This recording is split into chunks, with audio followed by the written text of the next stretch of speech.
sesuatu yang kita gunakan harus kita tahu ini apa tujuan dan dari mana asal usulnya. Nah, terkait dengan agama harus asal usulnya dari mana? Apakah dari Yesus atau dari oknum di luar daripada Yesus? Saya anggap ini sudah cukup sebagai pengantar. Silakan.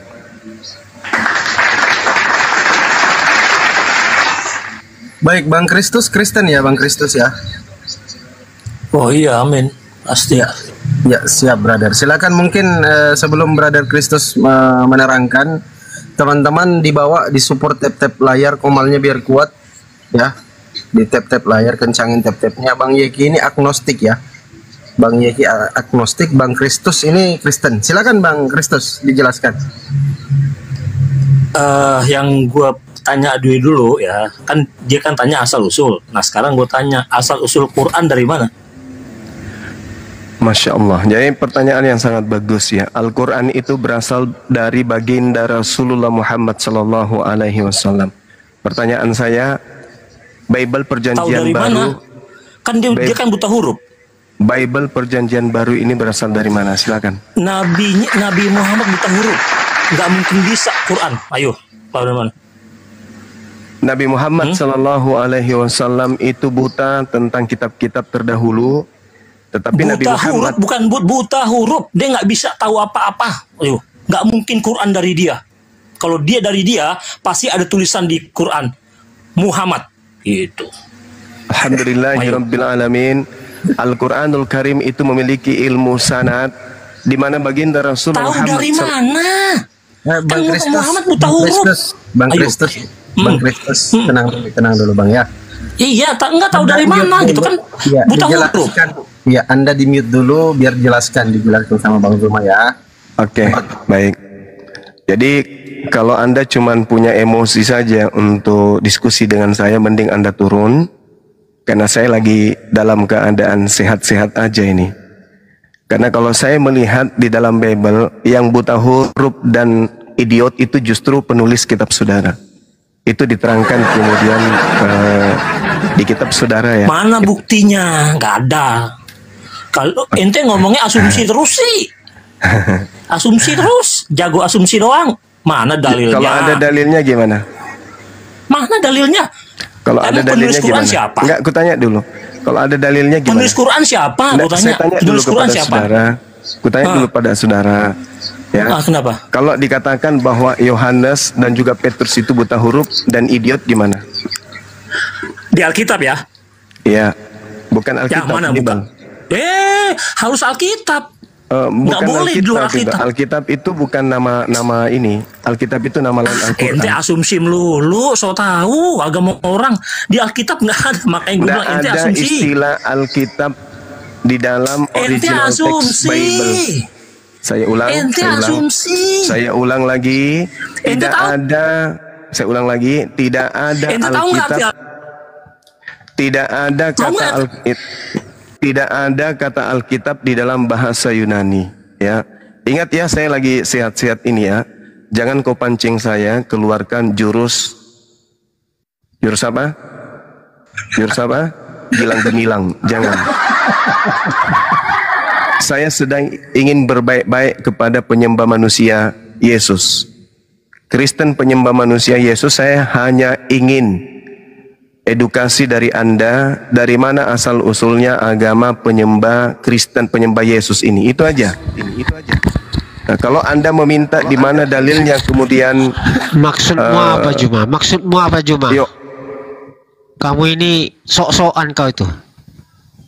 Asal usul agama Kristen penyembah anak Maria itu dari mana? Itu aja, Bung. Silakan. Asal usul. Iya. Asal usul Muslim dari mana? Coba. Tadi saya sudah menjawab. Kalau diceritakan jawab apa? Tahu arti ciri-ciri Nabi? Kalau berbicara mengenai Muslim, isqala lahu rabbuhu aslim, qala aslamtu lirabbil alamin. Tahu ciri-ciri Rasul? Ingatlah ketika Tuhan berfirman kepada Nabi Ibrahim alaihissalam, wahai Ibrahim, berserah dirilah. Nabi Ibrahim kemudian menjawab, aku berserah diri kepada Tuhan seluruh alam. Isqala lahu rabbuhu aslim. Jadi Nabi Ibrahim adalah seorang muslim. Oke. Jadi panik ditanya asal usul Kristen, panik, emosi. Kalau umat Islam ditanya asal usul Muslim, kami jawab. Asal usul Islam, kami jawab. Asal usul Al-Quran, kami jawab. Giliran kami tanya asal usul Kristen, bulu anusnya kebakar. Santai aja bro, santai aja. Ganda, ada Bang Andi di bawah itu, nanti cek leherku Bang.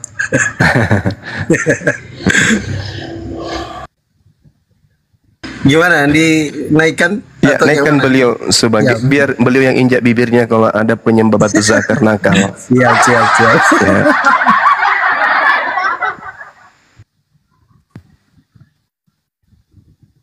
Assalamualaikum, Bang Andi.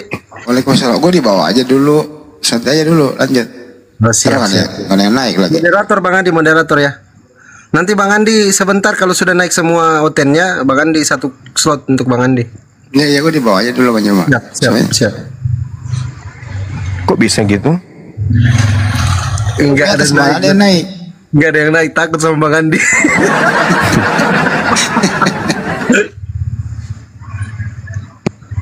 Silakan teman-teman Kristen, tadi banyak loh yang naik di sini. Kok takut semua ini kawan-kawan Kristen ini? Ada apa ini? Mana coba kita naikkan ya.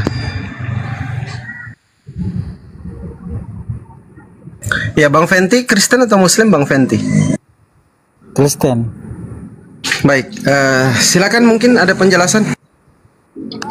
Ya, baik, mau bertanya.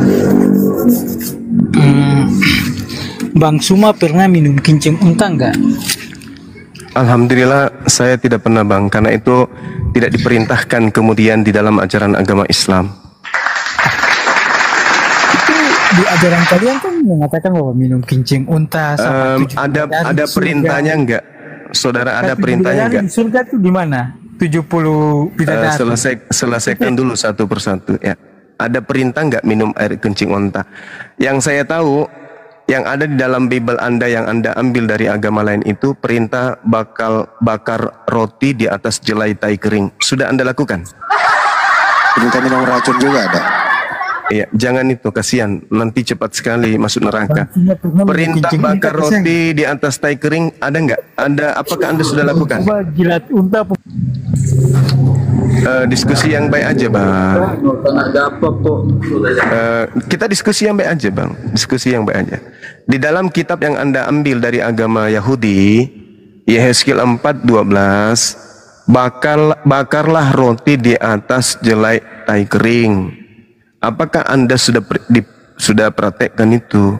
Kalau minum kencing onta itu nggak ada perintahnya kepada kami umat Islam, nggak ada perintahnya kepada umat Islam untuk minum kencing onta, nggak ada.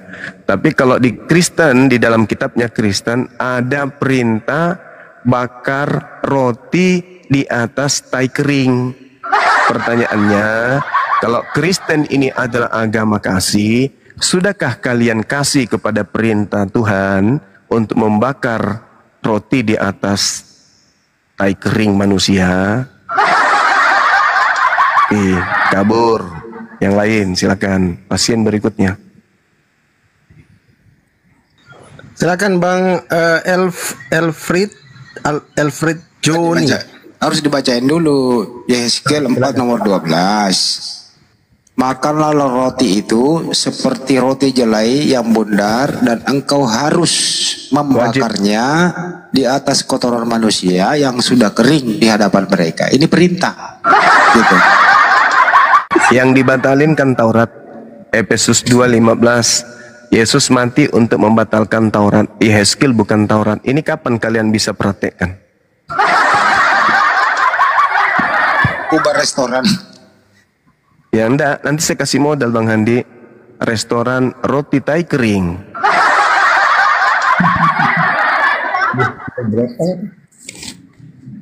Bang Kris, monitor Bang Kris. Iya, selamat malam. Selamat malam, apa kabar? Bang Dedi sama Bang Elvi ini Kristen atau Muslim? Dibuka mute-nya Bang, biar ditahu Warnanya apa?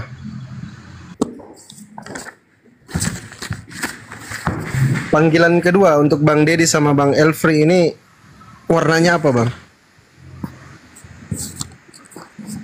Bang Elfri Kristen atau Muslim, Bang Elfri? Muslim. Ya, kalau bisa standby dulu di bawah, Bang, ya, biar teman-teman Kristen pada naik ya, Bang, ya. Ya, siap. Ya, makasih Bang Elfri. Assalamualaikum warahmatullahi wabarakatuh. Waalaikumsalam.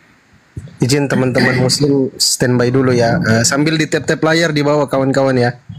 Ini rawan kalau tidak di tap-tap komal ini tidak kuat. Silakan Bang Kris. Kalau Pak Kris ini kondusif orangnya. Silakan Pak Kris ditanggapi topiknya, silakan. Bentar ya, masih ada bunyi motor. Gimana? Maaf. Asal-usul Kristen.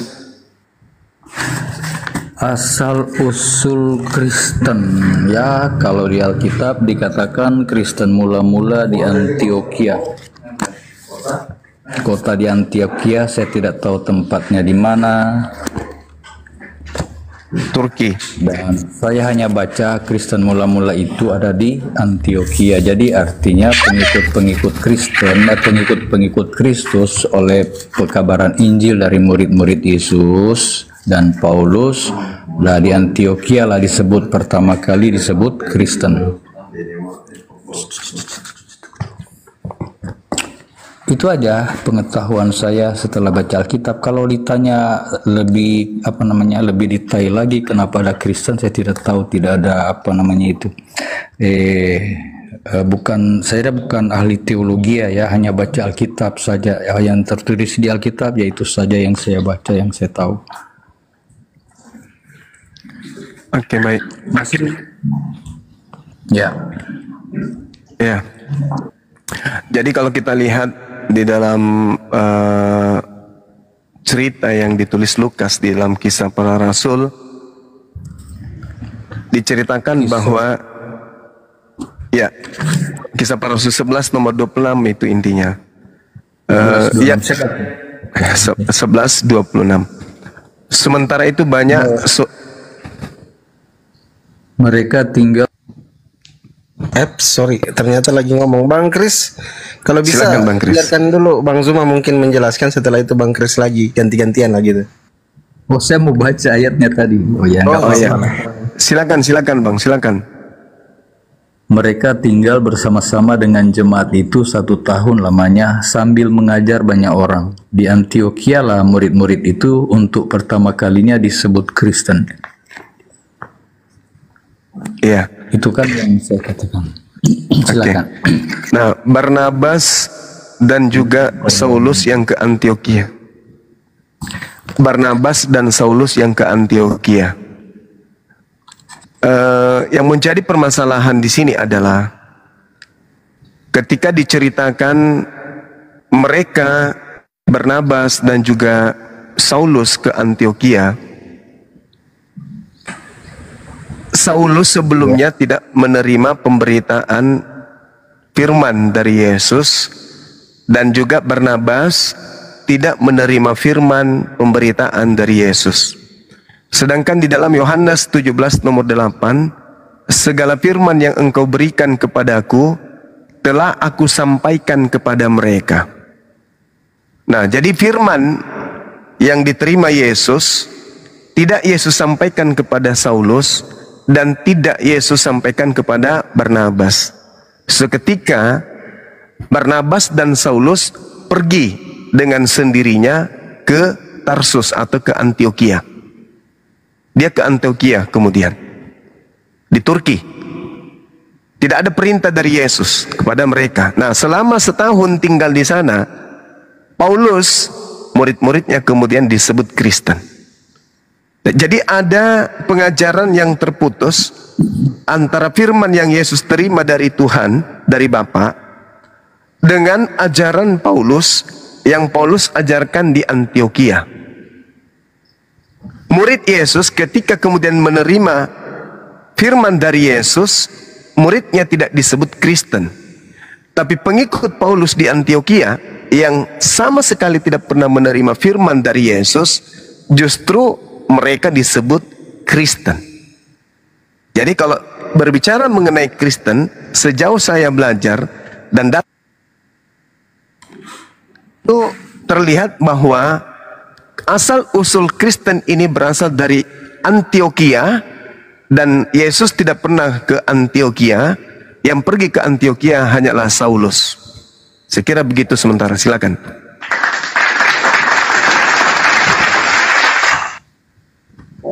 Ya, jadi kan ketika kita membaca tentang Rasul Paulus ya, yang semula dia adalah penganiaya orang Kristen, nah kemudian dia dipakai Yesus untuk kabarkan Injil Kerajaan Allah ke seluruh dunia. Nah, untuk syarat pertama dia harus mengabarkan Injil Kerajaan ke seluruh dunia, dia harus digabungkan dulu dengan kelompok murid Yesus. Nah, mereka membaptis dia dan dia bertobat. Dan selanjutnya dia melakukan penginjilan ke beberapa tempat, ya, di Roma, di Korintus dan tempat-tempat lain dia menginjil, ya, mengabarkan Injil. Jadi kalau murid-murid Yesus juga ditugaskan untuk kabarkan Injil ke segala bangsa, ya, mereka itu tidak tahu berbahasa asing. Nah, sehingga Tuhan dengan Roh Kudusnya mereka bisa berbahasa lain. Nah, jadi bahasa-bahasa salah satu adalah bahasa Asia. Murid Yesus disanggupkan. Nah, jadi ini adalah kesinambungan dari apa yang disampaikan Yesus.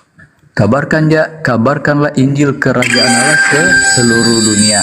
Nah, ini murid-murid Yesus beserta Paulus dan jemaat-jemaat lain. Kan murid Yesus semakin bertambah ketika ke-12 murid itu, ini ada bising apa ini? Ke-12 murid itu, ya, mengabarkan kebenaran. Banyak orang yang jadi Kristen. Bukan hanya 12 murid, Paulus, Barnabas, dan juga ada jemaat-jemaat lain, ya, bersama dengan mereka. Jadi kekristenan itu semakin bertambah dan semakin menyebar ke segala tempat. Jadi tidak bisa disangkal, ya, kalau kita ini juga orang Indonesia ini bisa baca Injil, bisa baca tentang siapa Yesus. Nah, itu adalah pekerjaan Roh Kudus. Makanya Yesus katakan ketika dia berdoa, dia katakan kepada Allah, mereka engkau berikan kepadaku. Jadi Bapa di surga berperan dengan kuasa Roh Kudus menjadikan murid-murid itu menjadi murid Yesus. Bukan hanya dari diri Yesus saja, tetapi disebutkan Allah Bapa di surga itu yang memberikan kepada Yesus siapa-siapa yang akan jadi murid Yesus. Itu adalah pekerjaan Roh Kudus. Jadi tidak terbatas kepada orang Israel saja, karena orang Yahudi, orang Israel itu sudah menolak dia, bahkan membunuh Yesus. Nah, makanya kita ini di luar Israel menerima anugerah, pemberian, ya, hadiah daripada Yesus supaya kita menjadi disebut Israel, tapi bukan Israel jasmani. Ini bukan bangsa Israel tetapi Israel rohani. Kita jadi dari rohani. Itu aja dulu. Iya, baik. Jadi ada hal yang menarik ketika kemudian saudara Christian tadi mengatakan Paulus itu menganiaya Kristen. Ini lucu, ya. Karena Kristen itu muncul justru pengikutnya Paulus. Bagaimana Paulus menganiaya muridnya? Muridnya Yesus tidak disebut Kristen. Tidak ada murid Yesus yang disebut Kristen. Makanya kita berbicara asal-usul Kristen. Asal-usul Kristen itu adalah dari sebutan pengikut Paulus, bukan pengikut Yesus. Itu dari Bang Joma itu ngomong begitu. Ntar dulu, bukan giliran lu, ntar dulu. Ini sama Pak Kris dulu. Nanti kalau Anda ingin bantah saya kasih saya data di mana murid Yesus disebut Kristen, ya. Gak usah berbicara tanpa data gitu. Kristen jadi, itu pengikut Yesus, Bang Joma. Pengikut Yesus. Kalau cuman klaim seperti itu, ayam juga bisa. Jadi kekeliruan Kristen selama ini didoktrin dan didogma di luar data. Datanya jelas, di Antioquia, bagian Turki, orang-orang pertama yang disebut Kristen itu pengikut dan murid Paulus. Itu dulu. Ya nih, camkan itu, masukkan ke dalam otak. Ya. Sedangkan Yesus selama 33 tahun di atas muka bumi, murid-muridnya tidak pernah disebut Kristen. Yang disebut Kristen, Saudara Yani, itu adalah orang-orang di Antioquia yang tadinya menganggap Paulus dewa, Hermes yang nusul inkarnasi menjadi Paulus. Itulah murid-muridnya yang pertama kali disebut Kristen.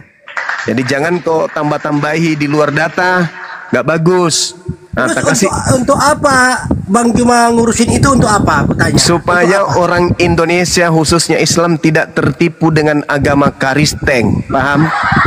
Tidak tertipu. Supaya orang Islam Indonesia tahu bahwa Kristen itu agama yang berasal bukan dari Yesus, paham?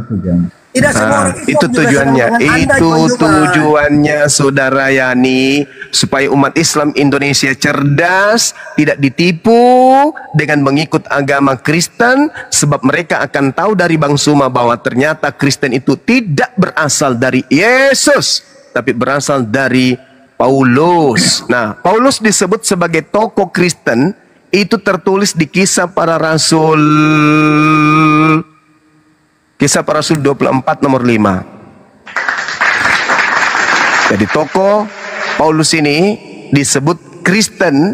Kemudian di dalam kitab saudara di Kisah Para Rasul 24 nomor 5. Ini data ya, Saudara Yani ya. Masukkan ke otakmu supaya kamu sehat. Ya, silakan. Telah nyata kepada kami bahwa orang ini adalah penyakit sampar. Orang yang menimbulkan kekacauan di antara semua orang Yahudi di seluruh dunia yang beradab, dan bahwa ia adalah seorang tokoh dari sekte orang Nasrani. Kenapa emang dengan ayat itu? Ya, itu bukti. Paulus adalah tokoh. Dialah pendiri agama Kristen. Oke ya. Sampai sini paham ya Yani, khususnya Yani nih. Ini Yani fisiknya jadi dewasa tapi otaknya masih anak TK. Jadi Kisah Para Rasul. Itu Kristen apa sih artinya Kristen Bang Juma? Saya tidak ada urusan dengan tipu-tipuan. Saya hanya berurusan dengan data. Asal usul Kristen. Mau Kristen kau tanya, kau artikan Kristen artinya pengikut bom-bom. Saya tidak ada urusan dengan itu. Yang saya kasih data bahwa pertama Kristen disebut itu pengikutnya Paulus di Antioquia, Turki. Yesus tidak pernah ke situ. Yesus juga tidak pernah menyuruh Paulus sebagai muridnya. Paulus tidak pernah dipilih jadi murid. Oke, paham ya? Dan Yesus tidak pernah kemudian memberikan 13 buku kepada Paulus. Paham itu? Kemudian Kisah Para Rasul 24 nomor 5, di situ jelas tertulis oleh kitabmu sendiri. Paulus ini tokoh dari agama Kristen. Oke?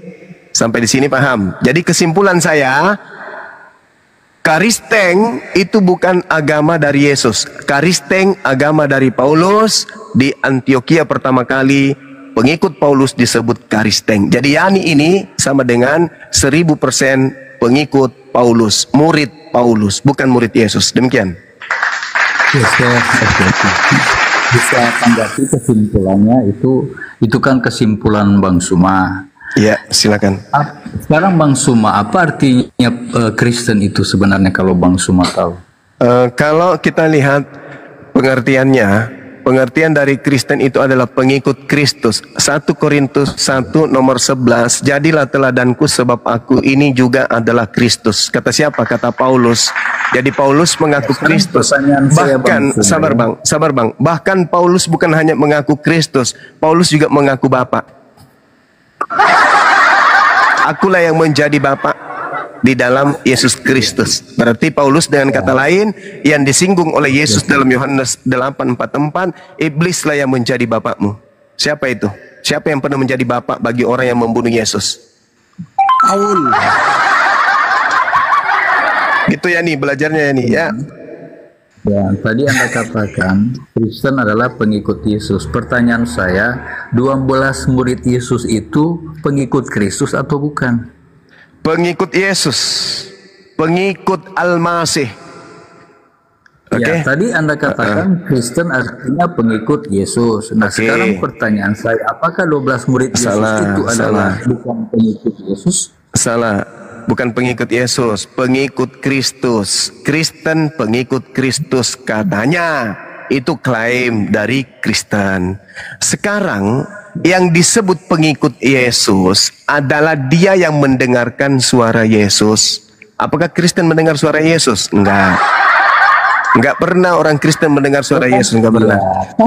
Sama juga, apa orang Islam mendengar langsung apa kata Nabi Muhammad? Kan Alhamdulillah, umat Islam itu adalah umat yang diwariskan kitab suci dari baginda Rasulullah Muhammad sallallahu alaihi wasallam. Umat Islam adalah umat yang diwariskan sebuah dinul, sebuah agama. Innad dina indallahil Islam. Disebutkan langsung dari kitabnya. Oke, jadi nggak ada masalah di Islam itu, nggak ada masalah. Nah, sekarang yang bermasalah ini, Karisteng. Karisteng ini tidak berasal dari Yesus, tapi Karisteng ngaku-ngaku pengikut. Berarti serigala nyamar domba. Kan Yesus sudah mengatakan, waspadalah wahai Bani Israel. Jangan bahas serigala berbulu domba, Bang Juma. Wah, gimana ceritanya? Domba itu Bani Israel. Kalian Bani Israel kagak? Jangan bilang yang nabi palsu, jangan. Ulangan 33 nomor 4 yang disebut domba. Yeremia menyinggung, menghina agama lain, tidak suka saya. Yesus yang mengatakan itu, bukan saya. Tangkap Yesus. Tangkap Yesus. Bukan saya yang mengatakan itu. Cuma saya kasih tahu, dengar saya. Tangkap Yesus yang mengatakan bahwa di luar Yahudi adalah serigala nyamar domba. Tangkap Yesus. Yesus yang mengatakan itu. Al-Quran sudah menulis itu, Bang Juma, akan ada orang seperti Anda ini sebenarnya di dunia ini. Mana di dalam Al-Quran? Mana? Yesus yang mengatakan, waspadalah wahai muridku. Surat ada nggak Kristen? 108 itu, Bang Juma, itu kan yang tertulis. Makanya akan ada seperti begini. Ada tidak kemudian Yesus menyebut bahwasanya akan ada domba berasal dari luar Yahudi? Ada nggak? Nggak ada. Domba itu Bani Israel. Kalian Bani Israel nggak? Bukan. Tapi kalian mau disebut Bani Israel nggak? Mau. Makanya ada Israel rohani. Nah, siapa yang nyamar-nyamar Israel? Yang bukan Israel tapi ngaku Israel. Siapa tuh? Karisteng. Nah, Karisteng. Bang Juma tahu Kristen itu apa? Arti Kristen apa? Kristen. Saya sudah sebutkan tadi, Karisteng menurut Karisteng adalah pengikut Kristus menurut Karisteng. Wahai Yesus, ya paman, apakah engkau tahu apa itu Karisten? Ente. Dek Nara. Bang Kristian, Bang Kris, ini apa ini? Lanjut aja, aku malas Bang Juma ini. Nah, saya tambah dosa, saya marah-marah. Lagian kamu nggak diundang lunai kok. Tambah dosa Bang Handi. Saya Bang Handi itu kita bersaudara semua, Bang Handi. Pak Yani izin bentar dulu Pak Yani ya. Kasih kesempatan Bang Kris. Teman-teman tap layar dulu ya. Agamamu itu, Saudara Yani, agamamu itu diperintahkan untuk diajarkan kepada umat Islam. Markus 16 nomor 15, Matius 28 nomor 19. Makanya ada yang disebut misionaris, ada yang disebut program hamilisasi seperti yang kamu lakukan. Ada yang disebut indomisasi. Lanjut aja sudah. Itu. Oleh karena adanya gerakan-gerakan Kristen seperti itulah kemudian saya tampil menjelaskan, kalian semua dengarkan, Karisteng itu bukan agama yang diajarkan oleh Yesus. Karisteng itu agama yang berdiri sendiri di luar Yesus. Yesus tidak mengenal Kristen. Yesus tidak mengenal Paulus. Yesus tidak mengenal gereja. Yesus tidak mengenal kitab Lukas, Markus, Matius, Roma, Kaliki, Palipi, dan seterusnya. Yesus tidak mengenal buku-buku itu. Ini harus saya jelaskan, harus saya terangkan. Kalau ada saudara Kristen yang membantah, silakan angkat bicara, kasih data. Sederhana bukan? Nah, kalau hari ini ada yang mengatakan Al-Quran itu bukan dari Nabi Muhammad, silakan kasih data. Islam itu bukan dari Nabi Muhammad, kasih data. Sederhana kan? Seperti saya. Ketika saya mengatakan Kristen bukan dari Yesus, saya kasih data. Yang membantah, silakan kasih data. Kalau tidak ada data, ya memalukan Anda sendiri. Mending aku seperti Yani tadi. Daripada saya emosi, mending saya pergi gereja seperti biasa, telunjuk, celat, plop, nah, jilat. Nah, kan gitu. Itu yang sedang dicari si Yani itu. Silakan teman-teman yang lain. Ya, kalau diskusi seperti ini memang harus tebal telinga, tapi si teman tadi itu emosian. Jadi gini Bang Suma ya. Silakan Bang. Sebenarnya saya juga jadi lebih rajin baca Alkitab, melihat diskusi seperti ini ya. Jadi untuk menyimpulkan tentang murid Yesus dan Yesus pengikut apa namanya murid Yesus itu Kristen itu bukan murid Yesus ya. Kalau Yesus sendiri yang menyuruh murid-muridnya sampaikan Injil Kerajaan Allah ke seluruh dunia, itu kan perintah Yesus. Nah, jadi kalau mereka diperintah dan diberi Roh Kudus dijanjikan oleh Yesus untuk diberikan kepada muridnya, sehingga mereka memiliki keberanian dan segala kesanggupan diberikan oleh Roh Kudus untuk mereka kabarkan Injil. Ya, kalau semula mereka penakut, Roh Kudus memberikan kemampuan menjadi berani dan diberikan kesanggupan untuk berbahasa lain. Nah, jadi artinya Injil Kerajaan itu bukan untuk di Israel saja, untuk murid Yesus saja. Makanya kita ini berkelanjutan dari sejarah misionaris mereka, sehingga sampai ke Indonesia. Entah seperti bagaimana caranya, yang penting kita jadi Kristen karena dilanjutkan oleh murid-murid Yesus dan murid-murid yang lain, turun-temurun seperti itu. Jadi kalau kehendak Allah untuk kabarkan Injil ini, kita tidak bisa blok apapun dalil-dalil manusia di dunia, tidak bisa memblok, menahan. Ikutilah dia jalan yang lurus ya. Yesus katakan ikutlah aku. Jadi kalau Yesus memerintahkan kabarkan Injil Kerajaan Allah, kita ini sebagai orang Kristen memang wajib. Diterima oleh siapa atau tidak ya terserah mereka, kita hanya kabarkan. Demikian juga ketika kalian mengajar orang dengan kitab dari Al-Quran, ya itu juga tidak ada masalah. Itu siapa saja boleh menerima, bisa juga menolak. Ya, terserah siapa yang mendengarkan. Saya juga tertarik membaca Al-Quran, tetapi saya tidak akan mengimani seperti yang Anda imani, karena di situ dikatakan ikutlah dia jalan yang lurus, yaitu Isa. Yesus katakan ikutlah aku. Nah, makanya saya jadi pengikut Kristus, saya jadi Kristen. Nah, itulah bedanya kita. Oke, baik. Jadi kalau berbicara mengenai jalan lurus, jalan yang ditunjukkan Yesus, jalan yang ditunjukkan Nabi Isa, finishnya adalah Allah. Rambu-rambu yang ada di tengah jalan menuju kepada finish itu adalah hukum-hukum ibadah, hukum-hukum muamalah, hukum syariat. Jadi bukan justru menyembah kepada jalan, tapi harus sampai kepada tujuan. Nah, sekarang ketika saudara berbicara Matius 28, beritakanlah Injil, jadikanlah bangsa seluruh muridku dan beritakan Injilnya Yesus dong. Jangan beritakan karangan-karangan orang yang justru tidak bertemu dengan Yesus. Yesus memberitakan Injil. Mana Injil Yesus? Cari. Karena Yesus mengatakan dalam Yohanes 17 nomor 8, ada berita di situ. Minimal ini yang dipercayai oleh saudara-saudara Kristen yang masih berakal. Apa itu? Segala firman yang engkau berikan kepadaku telah aku sampaikan kepada mereka. Telah aku sampaikan kepada mereka.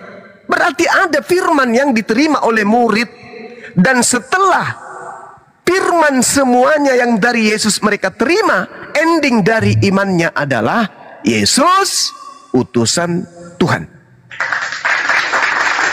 Segala firman yang engkau berikan kepadaku telah aku sampaikan kepada mereka, dan mereka telah menerimanya, dan mereka percaya dengan pasti bahwa engkaulah yang telah mengutus aku. Berarti Yesus setelah menerima pengajaran firman kepada murid-muridnya, dan muridnya telah menerima firman itu, mereka beriman Yesus adalah Rasul. Sedangkan Kristen menerima firman, menerima perkataan dari Lukas, dari Markus, dari Matius, dari pengarang Yohanes, dari Paulus. Tidak menerimanya langsung dari Yesus, tidak menerima langsung dari murid Yesus, tapi menerima dari orang-orang yang tidak dikenali oleh Yesus, dan mereka tidak pernah sama sekali bertemu dengan Yesus. Sehingga apa endingnya, finishnya? Justru menuhankan Yesusnya. Makanya Kristen dan murid Yesus itu berbeda. Kristen ini murid daripada Paulus di Antioquia, Turki. Mereka pertama-tama yang disebut Kristen. Sedangkan murid Yesus tidak disebut Kristen. Mari kita lihat polanya. Murid Yesus menyembah kepada yang di langit, yang tidak pernah nuzul menjadi manusia. Yohanes 4 nomor 22 kata Yesus, aku dan muridku menyembah apa yang kami kenal.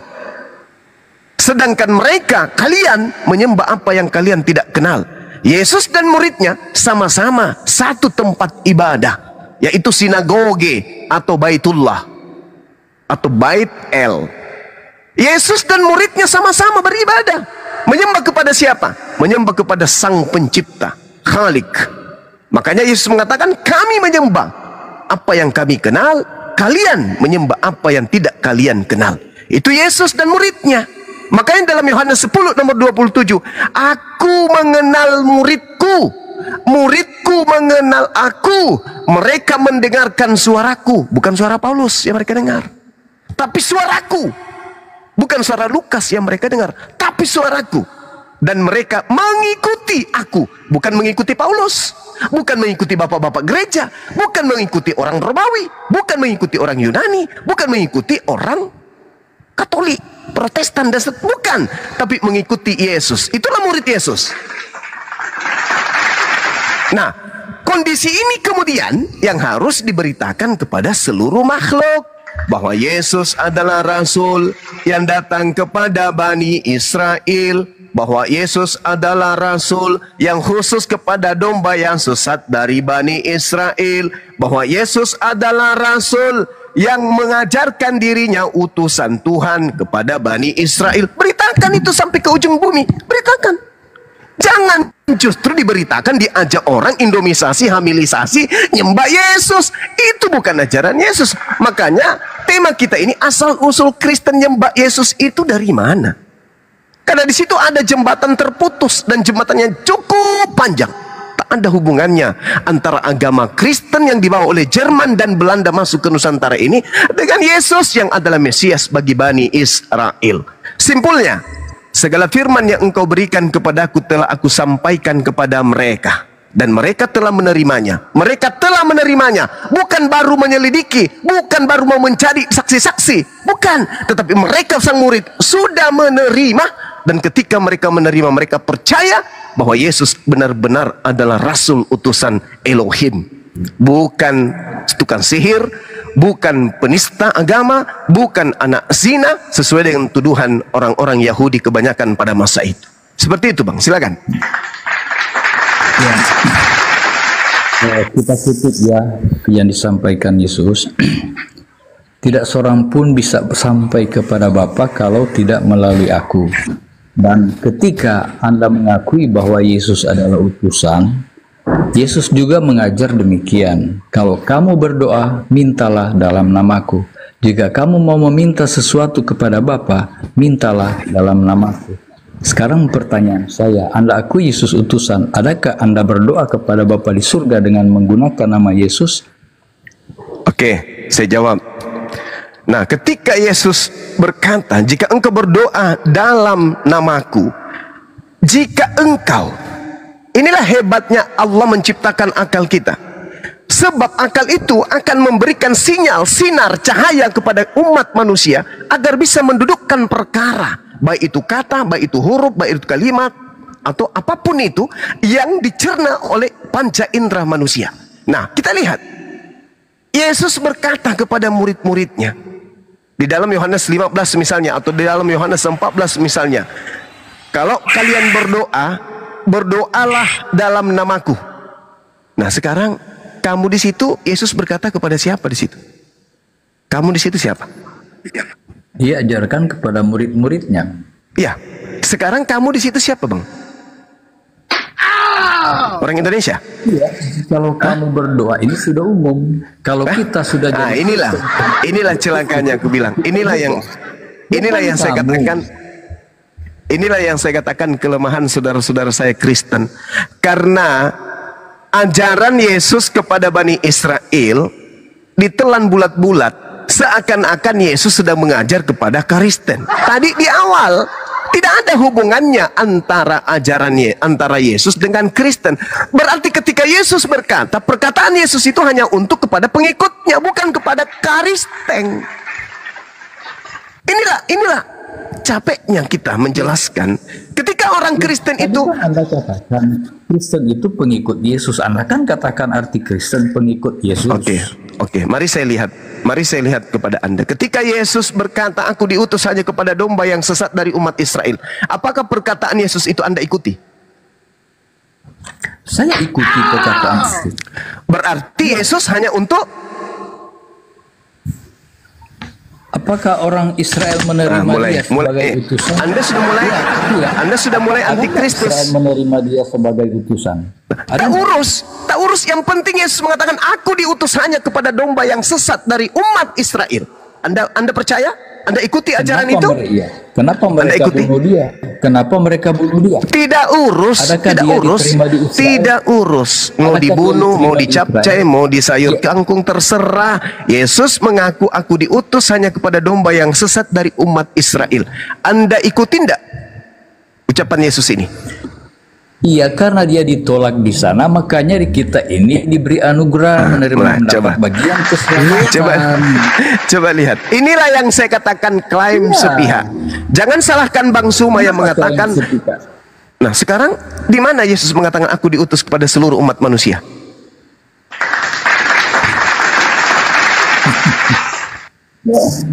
Aduh, dikaruniakan anak tunggal. Jadi Yesus ini ada banyak ayatnya. Dia untuk manusia, bukan hanya untuk orang Yahudi saja. Itu klaim Anda. Berarti Anda anti terhadap Yesus. Yesus yang berkata, aku diutus hanya kepada domba yang sesat dari umat Israel. Kalau Anda mengaku Anda bukan Bani Israel, tapi Anda mengaku Yesus diutus untuk Anda, berarti Anda anti Kristus. Anda tidak beriman, tidak percaya kepada ucapan Yesus. Kalau kami umat Islam percaya.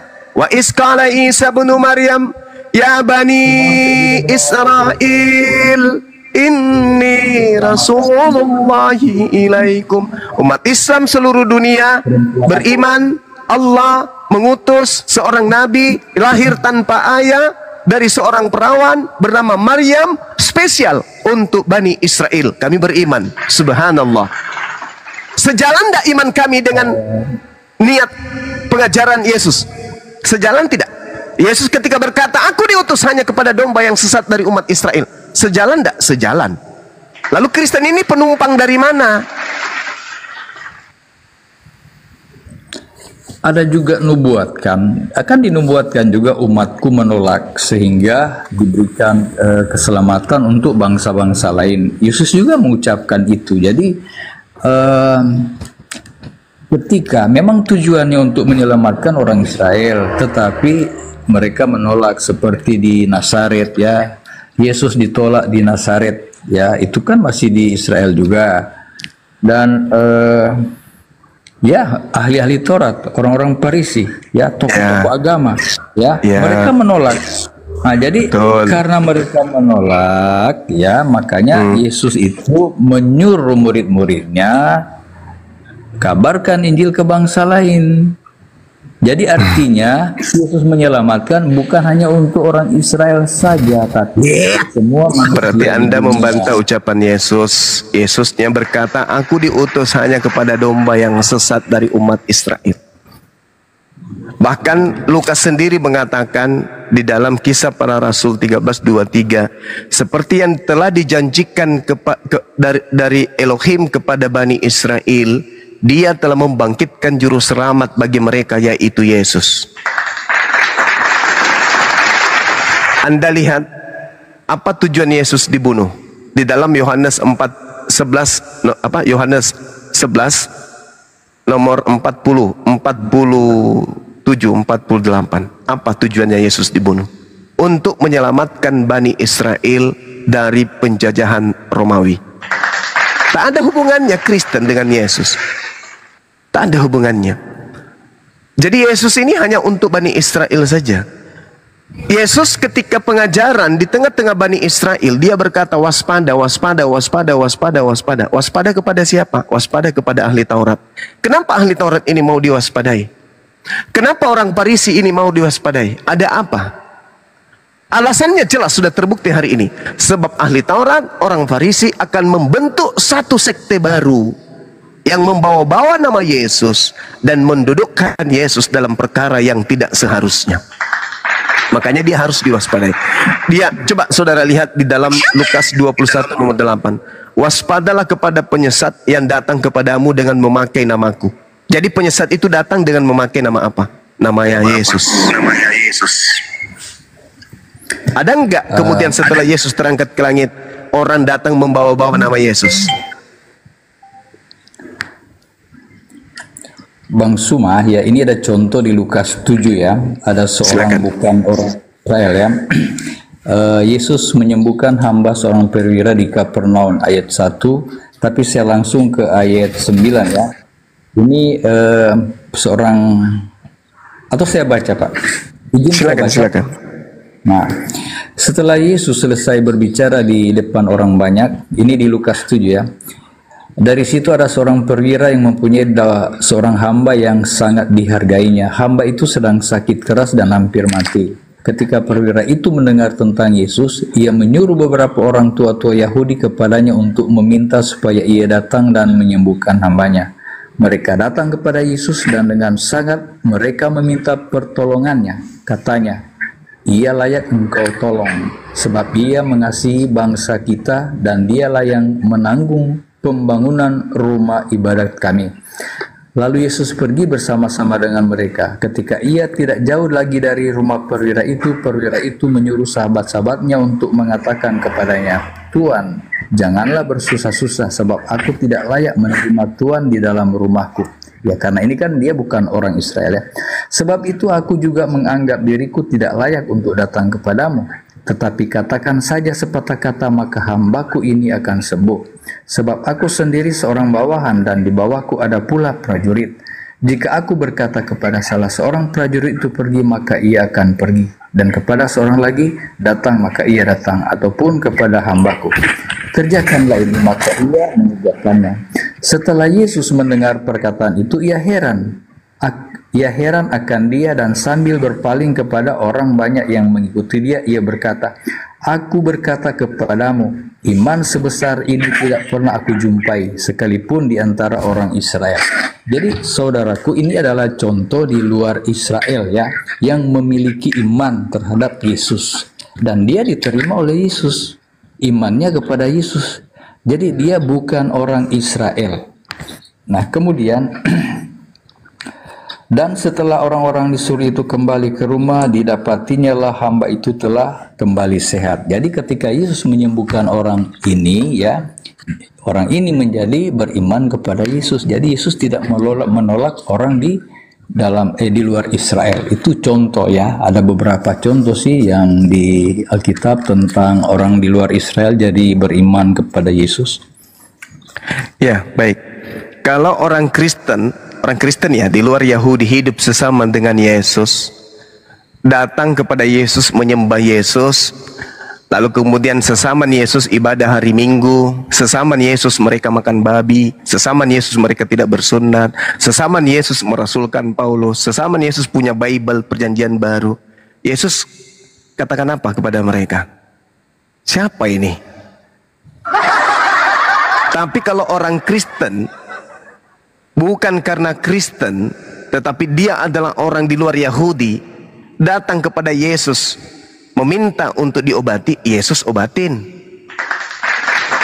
Yesus obatin. Yesus sembuhkan. Kalau dia bersungguh-sungguh percaya kepada Yesus, disembuhkan. Tapi ini kita sedang berbicara bukan status Yesus sebagai tabib. Bukan.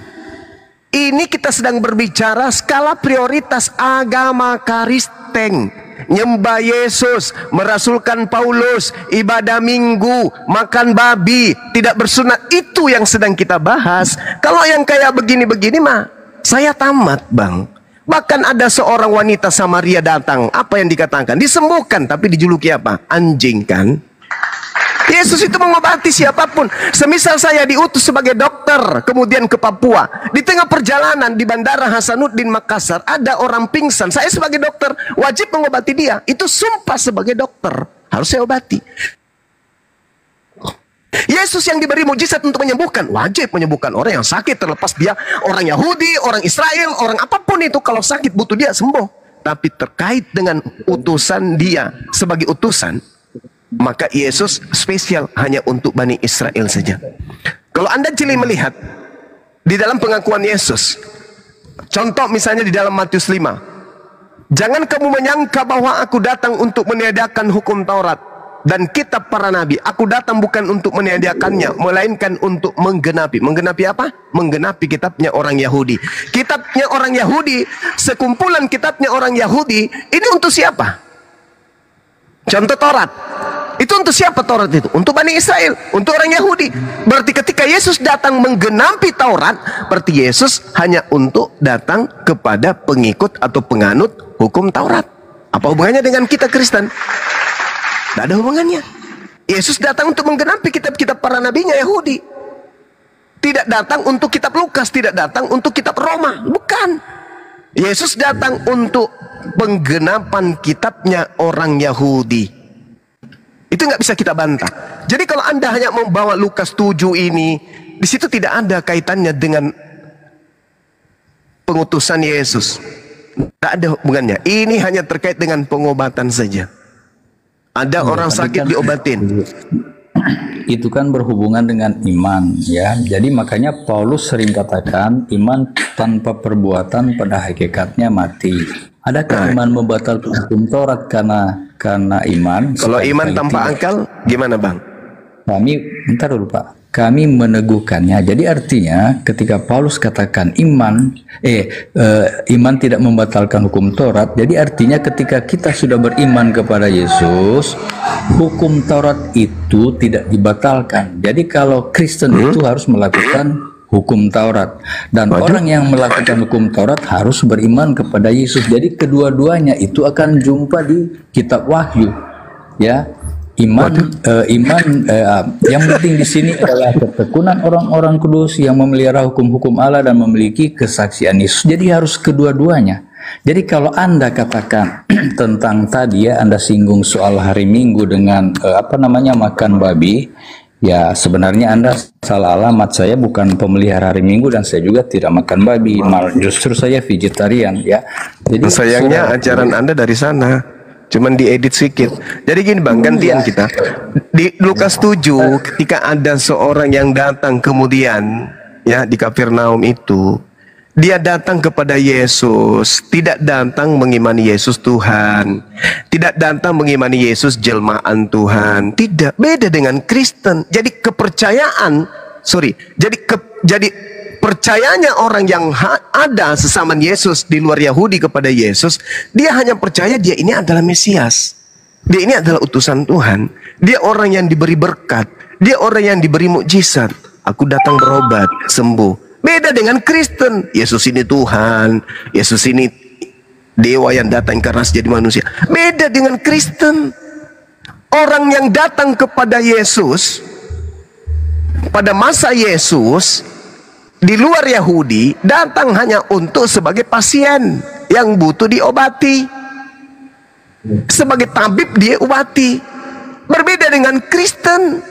Kristen ini sekelompok manusia di luar ajaran Yesus yang datang ngaku-ngaku sebagai pengikut Yesus, tapi apesnya dituhankan Yesus ini. Yesus itu mengajarkan dirinya sebagai utusan, Bang. Sekarang kesimpulan aja deh. Kristen mengatakan Yesus itu Tuhan. Menurut Yesus, dirinya itu siapa? Dia adalah berasal dari Bapa. Berasal dari Bapa. Nah, kita ini semua berasal dari mana? Kalau kita ini berasal dari mana? Kita semua adalah ciptaan Allah. Berasal dari mana kita ini? Dari Allah. Semua yang ada di dunia ini adalah semua apa yang ada di langit dan di bumi berasal dari Tuhan. Tidak ada yang berasal dari diri sendiri. Berarti Yesus sama posisinya. Nah sekarang pertanyaan saya, menurut Yesus, Yesus itu siapa menurut Yesus? Dia adalah anak Allah, dia adalah utusan, dia adalah hamba Allah. Ya udah. Terus kenapa dituhankan oleh orang Kristen? Nah, Yesus pernah berfirman, ya, kepadaku telah diberikan kuasa di surga dan di bumi, ya. Jadi kuasa ini adalah menjalankan misinya apa yang diamanatkan oleh Bapa.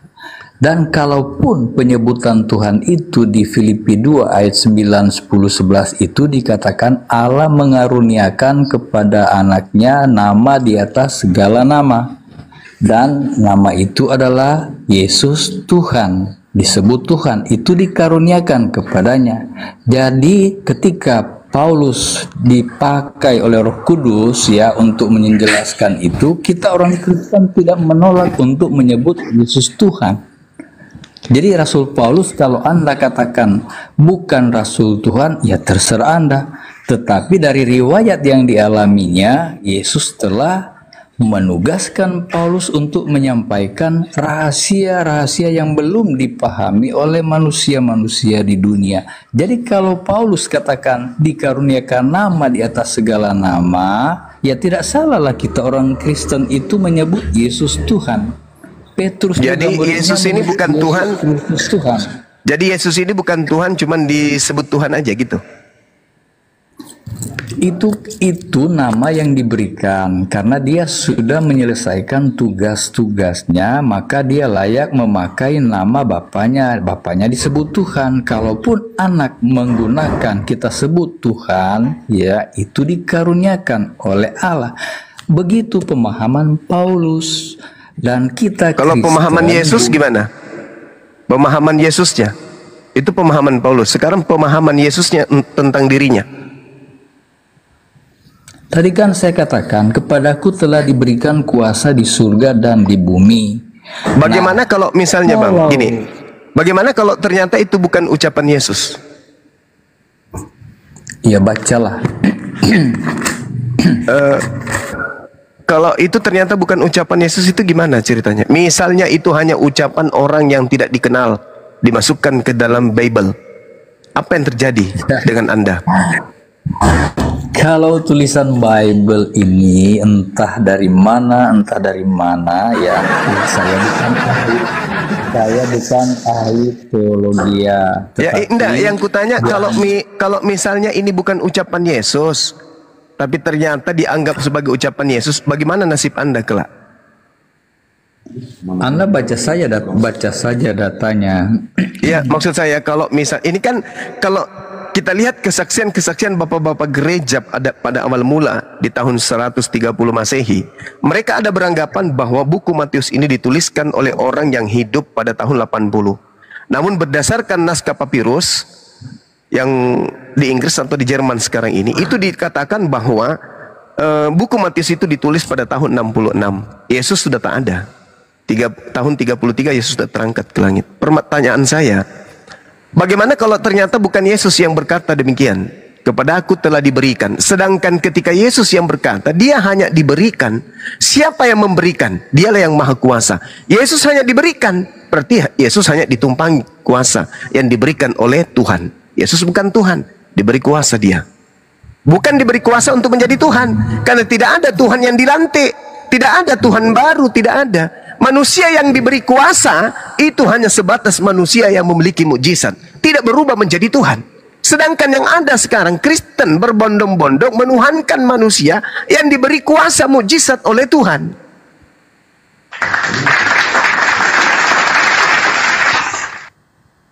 Kalau Yesus kemudian teriak, "Akulah Tuhan, tiada Tuhan selain aku." Apakah kemudian menggagalkan dirinya sebagai anak manusia? Tidak. Berarti tetap aja bukan Tuhan. Akulah Tuhan, tidak ada Tuhan selain aku. Akulah yang menciptakan langit dan bumi. Kira-kira ucapan Yesus yang kayak begini membatalkan tidak kemanusiaannya? Sedang faktanya dia dikandung, dia dilahirkan, dia dibesarkan, dia dinetein. Membatalkan tidak? Tidak membatalkan. Ya, apalagi kalau hanya dituliskan kepada aku diberi kuasa, tidak berpengaruh kepada kemanusiaannya. Yesus tetap aja manusia. Faktanya dia manusia, dia dikandung, dia dilahirkan. Faktanya dia manusia. Sekalipun dia mengatakan, "Akulah Yesus yang menciptakan langit dan bumi. Akulah Yesus yang memberikan napas hidup kepada seluruh umat manusia." Apakah ucapannya itu membatalkan kemanusiaannya? Tidak. Tetap aja dia manusia. Berarti ucapannya itu ada yang membisikkan untuk dia ucapkan. Makanya dia berkata apa? "Aku tidak berkata-kata dari diriku sendiri." Yohanes 12 nomor 49. Apa yang aku katakan adalah apa yang diperintahkan oleh Tuhanku untuk aku katakan dan aku sampaikan. Yohanes 14 nomor 24. Firman yang kau dengar yang keluar dari mulutku itu bukan dari diriku sendiri, tetapi dari Dia, Tuhanku yang telah mengutus aku. Jadi sekali lagi, Yesus berkata misalnya, "Akulah Tuhan pencipta langit dan bumi, tiada Tuhan selain aku, sembahlah aku." Itu tidak akan merubah kedudukan Yesus sebagai manusia. Kenapa dia mengatakan itu? Karena dia ada yang membisikkan padanya. Siapa? Roh Kudus. Yesus, ya paman, katakan kepada mereka, "Engkaulah Tuhan, tak ada Tuhan selain engkau."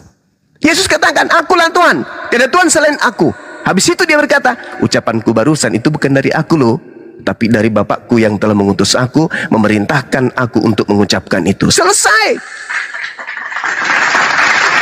Di mana Yesus mengatakan itu? Yohanes 12:49. "Aku Yesus tidak berkata-kata loh dari diriku sendiri. Apa yang aku katakan, pada aku diberi kuasa. Akulah terang dunia, akulah Alfa, akulah Omega." Itu semua diperintahkan oleh Tuhanku untuk aku katakan, aku sampaikan. Berarti kamu bukan Tuhan? Bukan. Yang Tuhan itu yang mengutus aku. Gitu loh. Makanya Yesus perintahkan, "Kasihilah Tuhanmu dengan akal budi, bukan dengan dogma dan doktrin." Demikian, silakan.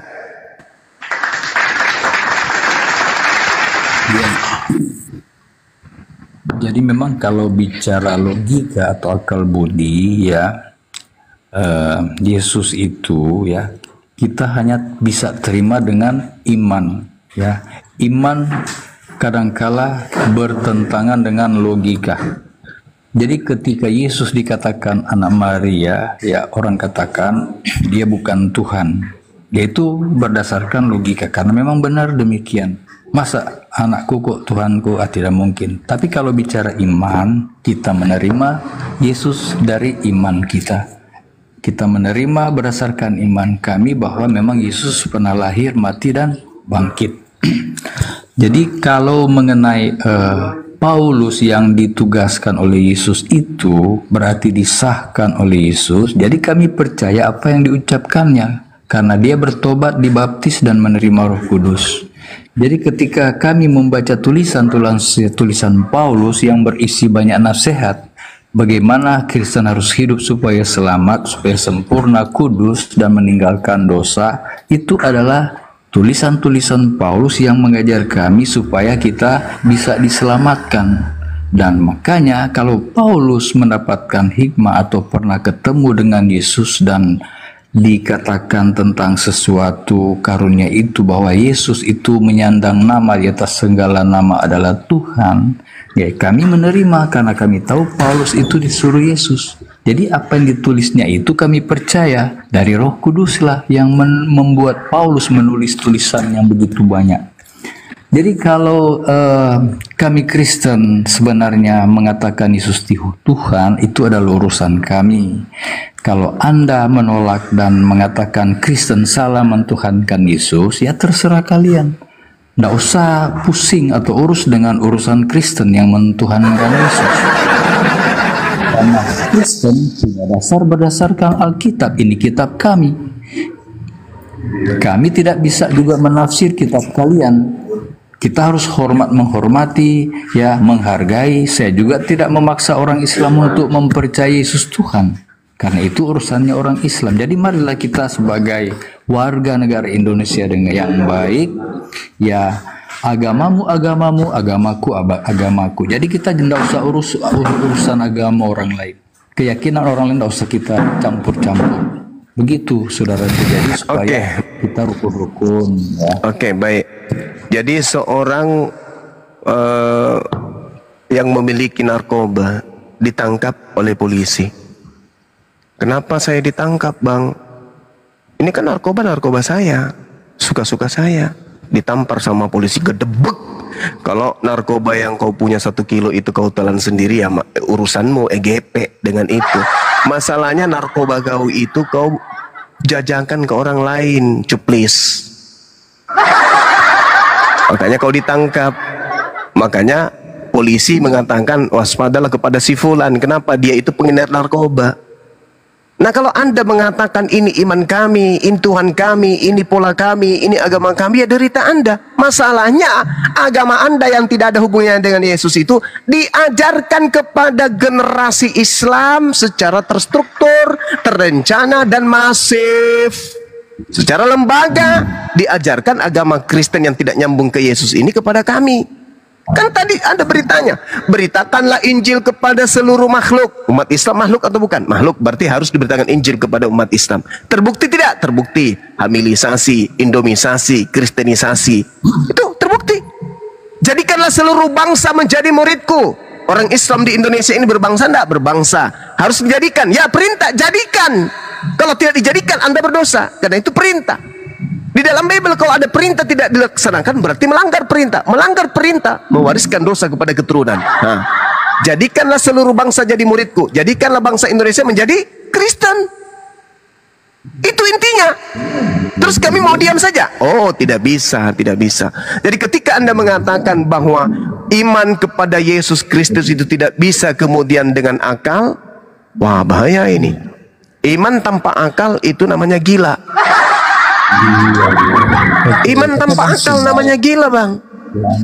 Bagaimana saya tidak mengatakan gila? Sabar dulu. Bagaimana saya tidak mengatakan gila? Orang yang mengatakan seekor sapi itu adalah ayam dan ngotot, itu orang gila. Bang Suma, ya Paman, aku punya ayam loh. Oh, gagal kali gak tanduknya. Mana pula ada ayam bertanduk? Ini tengoklah.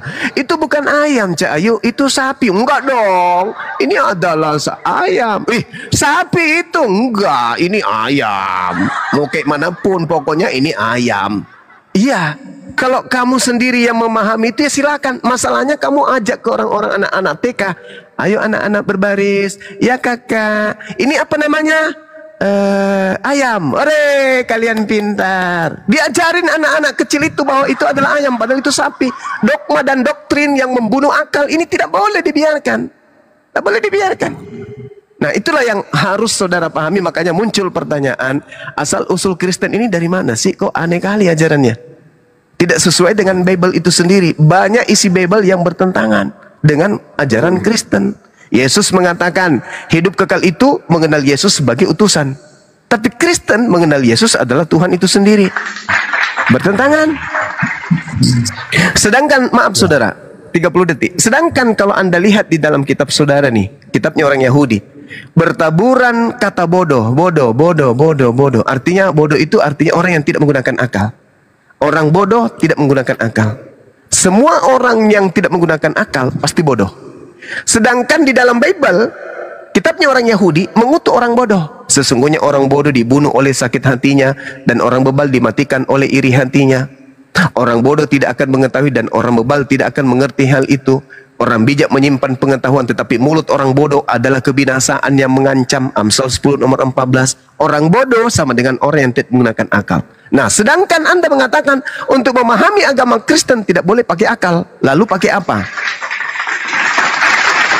Sedangkan kalau tidak, loh, iman itu tidak bisa kita sampai pada levelnya kalau tidak akal. Iman itu berasal dari kata yukminu, amanah, yang berarti percaya yang dibenarkan oleh akal. Jadi kalau ada orang mengaku beriman tapi tidak berasal dari akal, itu bukan beriman, itu cuman percaya, hanya yakin-yakin aja, bukan iman. Iman itu adalah intisari dari akal. Itu disebut iman. Makanya kata iman ini hanya ada di Al-Quran, tidak ada di Bible. Nanti di Indonesia baru menggunakan istilah iman juga ikut-ikutan dengan Islam. Karena itu tadi kristenisasi, indomisasi. Sebenarnya tidak ada kata iman di Bible, nggak ada. Hanya ada di Al-Quran kata iman itu. Demikian. Jadi saudaraku, kalau kita Kristen itu, iman itu punya definisi yang bunyinya demikian. Iman adalah dasar dari segala sesuatu yang kita harapkan dan bukti dari segala sesuatu yang tidak kita lihat. Jadi kalau seharusnya bukti itu yang kelihatan kan. Nah, tetapi imannya orang Kristen itu mengimani memang sesuatu yang belum kelihatan, tapi kita percaya setelah kita mendengar. Iman bertumbuh dari mendengar. Jadi ketika kita membaca, memperhatikan kitab-kitab ya, kita mengimani karena kita melihat tulisan-tulisan yang ditulis oleh pesuruh-pesuruh Allah. Jadi sekarang bangga enggak Bang Suma ketika di komal-komal Anda ya ada orang-orang Kristen, anak-anak muda Kristen yang pengetahuannya masih dangkal, kemudian saya lihat menjadi pengikut, menjadi Muslim karena ajaran Anda. Anda telah berhasil menjadikan mereka jadi Islam, dan orang Kristen tidak keberatan karena memiliki agama itu adalah pilihan. Tetapi hak yang paling asasi di kehidupan manusia adalah memiliki keyakinan, karena itu menyangkut surga atau neraka. Kalau yang lain-lain hanya tambahan. Hak paling asasi ini kita memiliki iman dan memiliki agama. Jadi ketika saya perhatikan ya orang-orang yang telah Anda ajar sehingga mereka jadi Islam, ya orang tua mereka mungkin keberatan, ya keluarga mereka, tapi itu adalah pilihan. Kami Kristen itu ya tidak campur urusan kalian, dia mau jadi Muslim kami tidak keberatan, tapi itu kan Anda juga menggunakan trik-trik Islamisasi kan dengan cara kalian, tapi itu tidak masalah ya, itu pilihannya kok. Anak-anak yang sudah bergabung dengan Anda saya lihat perempuan, laki-laki, anak-anak muda sudah menjadi Islam ya. Jadi jangan salahkan Kristen dengan istilah Islamisasi, karena memang kami diperintah oleh Yesus, kabarkanlah. Jadi kami juga tidak bisa menahan. Jadi ketika orang lain juga jadi Kristen, Islam jadi Kristen, Anda tidak boleh keberatan. Karena Anda juga telah berhasil mengislamkan beberapa orang muda di komal-komal Anda. Jadi kita lebih baik diam aja soal urusan agama. Kalau ada orang yang menjadi Kristen, itu pilihan mereka. Ya, jadi kita impas. Jadi lebih baik kita ya hargai agama orang lain. Orang memilih agama, kita hargai, kita hormati.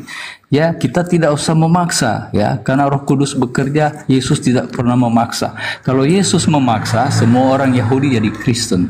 Tapi Yesus memaksa, saya atau tidak, silakan ikut. Enggak maksa aja dibunuh, apalagi enggak. Ya.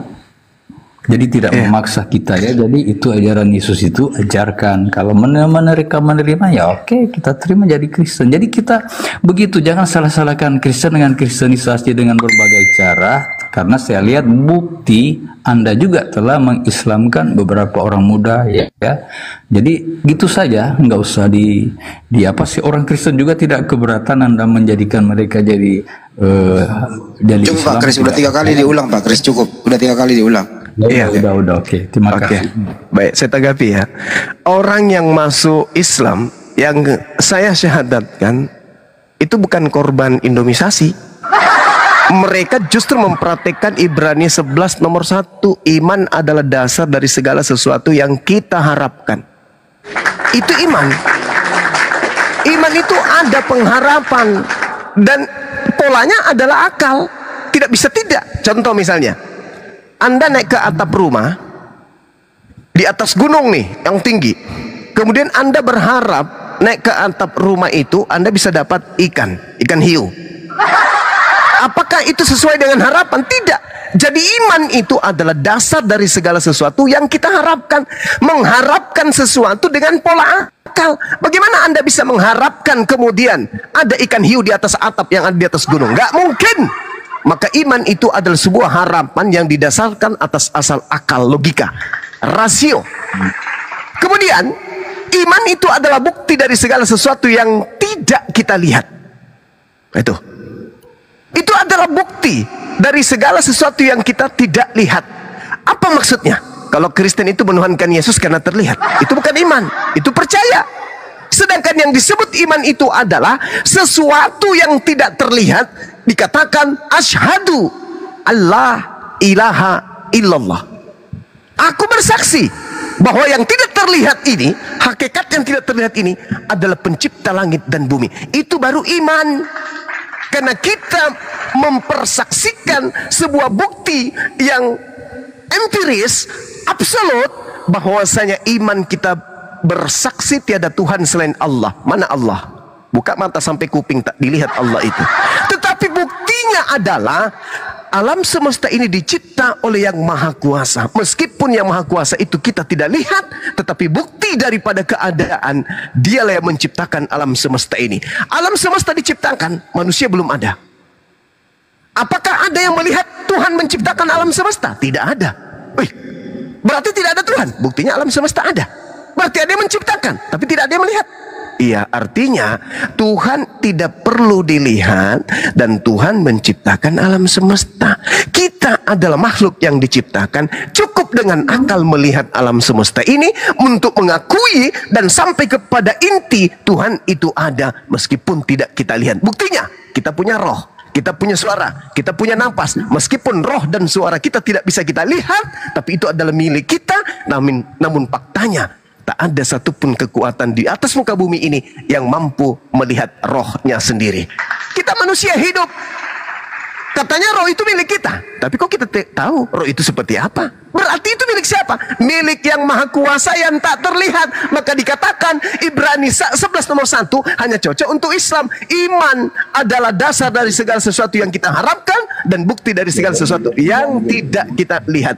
Sedangkan Kristen menuhankan Yesus karena Yesus datang ke bumi menjadi manusia, mati di atas pohon untuk dosa-dosa Kristen. Itu bukan iman, itu sekte, aliran kepercayaan.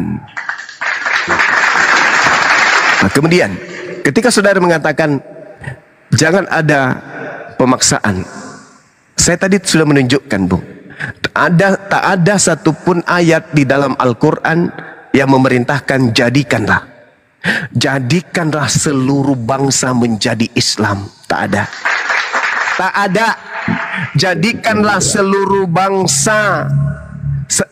seluruh bangsa menjadi pengikutku, Nabi Muhammad. Tak ada. Tapi di Kristen, jadikanlah seluruh bangsa. Ini pemaksaan atau bukan sih? Ini suara dari Yesus sendiri, ya. Pemaksaan Yesus atau bukan? Yang menyuruh. Pemaksaan ya, atau Yesus bukan? mengharusi. Dia memaksa demi keselamatan manusia. Allahu Akbar. Jadi ya ada perumpamaan Yesus. Ya. Jadi antara ajaran Yesus dengan dogma gereja ajaran kasih itu bertentangan. Karena Yesus ternyata memaksa, sedangkan orang Kristen kasih. Jadi bertentangan. Nah, ini baru kali ini setelah saya berdiskusi puluhan tahun, baru kali ini ada orang Kristen jujur mengakui bahwa memang mengajarkan Kristen itu orang-orang harus dipaksakan menjadi Kristen demi keselamatan orang tersebut. Bagus. Dia memaksa demi keselamatan. Iya, demi keselamatan apa? Demi keselamatan. Oke. Ya. Nah, sekarang permasalahannya bagaimana kalau bagaimana kalau Kristen memaksakan agama Kristen kepada kami, sedangkan perintah itu ternyata bukan perintah Yesus? Itu gimana? Itu gimana? Coba buktikan. Anda sudah mengakui Matius 28 nomor 19 itu harus dipaksa demi keselamatannya. Oke, paksalah kami. Tak apa, silakan Anda paksa. Tak apa. Tapi pertanyaan saya, alat yang kalian gunakan untuk memaksakan kehendak kekristenan kalian itu kepada kami umat Islam, apa betul itu berasal dari Yesus? Buktikan kalau Yesus pernah memberikan legitimasi terhadap ucapan, terhadap Bible, terhadap penulis kitab Matius yang Anda bawa. Nggak ada kan? Berarti selama ini kalian memaksakan agama Kristen itu adalah akal-akalan kalian sendiri. Saya kira cukup demikian. Bang Handi silakan diambil alih. Saya mau bikin kopi campur masaku dulu. Silakan. Penting dia, abang kita ini sudah mengakui. Silakan. Iya, saya mengakui karena Yesus juga punya perumpamaan ya, berbicara tentang menyuruh hamba-hambanya untuk memanggil orang dalam satu pesta ya. Yang pertama hambanya disuruh ya memanggil ya, mereka menolak. Disuruh lagi pergi untuk kedua kali ke lorong-lorong, mereka juga menolak. Kemudian suatu tempat untuk pesta belum penuh, masih ada kursi kosong. Dan Yesus menyuruh lagi hambanya dan marah. Tempatku ini belum penuh, harus penuh. Nah, jadi Yesus pergi, mereka katakan, paksalah mereka untuk datang, karena perjamuan akan dilaksanakan. Nah, ini adalah perumpamaan Tuhan Yesus untuk masuk dalam suatu kerajaan yang namanya kerajaan surga. Jadi ketika cara satu gagal, yang kedua gagal, yang ketiga dan seterusnya, yang terakhir Yesus katakan dalam perumpamaan, paksalah mereka. Jadi sebenarnya makna memaksa ini sebenarnya itu adalah karena untuk kebaikan manusia. Ya, kalau orang-orang pintar sulit mengikuti Yesus, orang-orang yang di pinggiran ya, di lorong-lorong yang mungkin tidak mengenal ajaran agama atau tidak pintar, tidak sekolah, mereka lebih mudah diajak untuk jadi pengikut Kristus daripada orang-orang pintar. Contoh ahli-ahli Taurat, orang-orang Farisi. Mereka sulit menerima Yesus karena mereka terlalu merasa lebih pintar. Sedangkan murid Yesus hanyalah nelayan, hanyalah petani, hanyalah pekerja biasa. Demikianlah dalam perumpamaan Yesus. Jadi orang-orang pintar ya, terakhir, orang-orang pintar itu memang sulit menerima ajaran Kristus. Jadi untuk masuk dalam kerajaan Allah tidak mudah sebenarnya. Kalau kita hanya membuka hati ya, untuk ketika kita dikatakan lakukan, nah itu berarti kita orang penurut. Ketika Tuhan perintahkan turutilah hukum Allah, kita menurut, nah itu berarti kita memang mau menurut tanpa kita berdalih ya. Kalau orang-orang pintar selalu punya banyak alasan. Cukup Pak. Ya. Pak Kris, jadi Anda sudah akui bahwa target untuk orang-orang yang dikristenkan itu targetnya adalah orang di bawah garis kemiskinan ilmu, artinya orang bodoh. Orang cerdas nggak mungkin masuk Kristen. Orang bodoh. Gantian dulu Bang, saya lagi yang ngomong banyak. Taruh dulu Bang. Anda tadi yang ngomong loh. Saya dulu. Oh ya, oke. Jadi target Anda adalah orang awam, orang bodoh. Orang cerdas nggak mungkin ke Kristen karena akalnya berfungsi. Dari mana itu? Orang yang berakal itu bisa membedakan antara manusia dan Tuhan. Orang berakal itu, orang cerdas itu tidak mungkin menghilangkan kemanusiaan Yesus. Orang yang berakal itu bisa memfilter bahwa orang yang pernah ada di muka bumi itu bukan Tuhan. Tapi kalau orang bodoh itu bisa dikelabui dengan iming-iming apapun itu, iming-iming iman, iming-iming lagu, indomisasi dan segala macam. Akhirnya berhasil masuk Kristen. Nggak apa-apa Pak kalau udah diakui seperti itu. Yang paling parah adalah Pak Kris mengenai tadi menyebarkan Kristen. Pak Juma tadi udah nerangin, silakan aja sebarkan Kristen. Itu memang perintah di dalam Bible Anda. Tapi sekiranya menyebarkan Kristen kagak usah memasuki area-area yang dilarang Pak. Undang-undang di Republik ini dilarang menyebarkan agama bagi orang yang sudah beragama. Saya lihat Kristen itu memakai LAI, masuk ke rumah-rumah, bikin brosur, diarab-arabkan, diganti namanya Yesus menjadi Allah di sana gitu. Menurut pandangan Pak Kris, apakah produk LAI yang keislaman, yang banyak istilah Islam itu? Iya, kalau masalah setuju istilah apa ya. tidak Pak Kris, silakan. Kalau masalah istilah dari yang ada samanya kata dari Al-Quran itu ya, seperti Nabi, Allah, Rasul dan lain-lain itu, orang Islam saja waktu hidup di zaman tahun berapa ini Alkitab diterjemahkan? Mundur Pak, boleh maju aja. Apakah Anda setuju itu? Ya, kita harus ke situ sebab ya nanti saya ajar sejarah juga loh. Ya, tunggu dulu. Kita kan belajar Alkitab yang ditulis diterjemahkan. Enggak, apakah gini aja, Pak. Ini kan udah Indonesia merdeka nih, tahun 2024 nih. Nah, di LAI itu kan sudah menerjemah dengan merdeka. Gak usah mundur dulu. Sekarang masih ada istilah di sana, istilah-istilah Islam, Alkitab, nama Allah, Nabi, Rasul, begitu. Nah, ini kan yang Anda pakai. Nah dulu Bang, ini yang Anda pakai, ini yang Anda pakai mentargetkan orang-orang awam kan gitu maksudnya. Nah, menurut Anda ini kelakuan baik atau ini kelakuan licik? Silakan. Ntar saya tanya dulu, tadi Anda katakan bahwa orang beragama ya sudah kita ajarkan agama kita. Apa Anda katakan tadi? Anda yang mengatakan tadi target Anda kan orang awam, orang bodoh. Enggak, tadi ada kalimat Anda katakan jangan kita targetkan orang yang sudah beragama, udah tahu beragama. Enggak boleh, undang-undang di Republik ini SKB 2 Menteri tidak boleh. Anda bertanya, saya jawab tadi. Kenapa diturunin? Waduh, jangan diturunin itu. Jadi dilarang menyebarkan agama bagi orang yang sudah beragama. Tapi saya lihat kan misionarisme itu di Makassar ketangkep. Datang menggedor rumahnya Bu Haji. Terus mau mengkristenkan rumahnya orang Ibu Haji kan. Untung datang ada orang gitu. Fenomena berkembang dari rumah ke rumah, door to door dan seterusnya. Oke. Jadi untuk itu Bang, jangan sampai ketemu kita ini. Kalau sampai misionaris datang ke rumah saya nggak main fisik. Saya langsung menegakkan undang-undang, saya bawa ke kantor polisi. Ini orang harus diproses. Tapi pintar mereka ini, saat-saat bapak-bapak lagi ngantor, sepi, ya, mereka beraksi. Anehnya yang dipakai adalah terbitan LAI di Arab-Arabkah. Bahkan ada sekarang Bible berbahasa Arab, dimirip-miripkan dengan Al-Quran gitu. Itu loh Pak Kris. Jadi aturan itu nggak boleh seperti itu, nggak boleh door to door Pak. Nggak ada umat Islam memasuki rumahnya orang Kristen untuk memeluk Islam, nggak ada. Tapi sebaliknya adalah udah banyak yang ditangkap orang Kristen masuk ke rumah-rumah umat Islam untuk dikristenkan. Itu fakta Pak, silakan dibantah. Bang Andi, kita naikkan dulu yang lain ya, kawan-kawan Kristen yang lain.